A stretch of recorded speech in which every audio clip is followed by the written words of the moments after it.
The 1960s cemented Aston Martin internationally as a British cultural icon, exemplifying a sense of quiet luxury before we even had the term.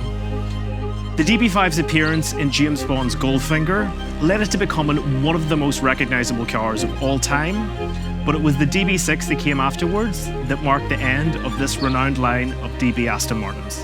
The DB6's wheelbase was extended by 4 inches, giving the car a more streamlined appearance, with a sloping windscreen, raised roofline, and redesigned rear quarter windows.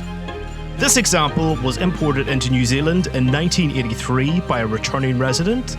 It has had just 3 owners here, with the current owner acquiring the car in 2007 in its original condition.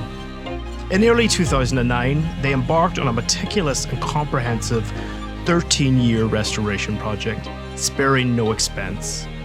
The engine was expertly tuned up from 4 to 4.2 litres. The 5-speed manual gearbox was completely rebuilt. It's been converted to electronic fuel injection, had a suspension upgrade, and new brake lines fitted. The interior has been thoughtfully restored with new carpets and upholstery upgrades where necessary. The body has been refinished in Aston Martin's period-correct Old English pewter, and for modern comforts, a Bluetooth stereo has been discreetly fitted.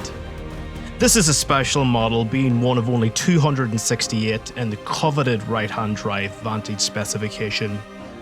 The DB6 is often regarded as the final embodiment of the authentic Aston Martin experience.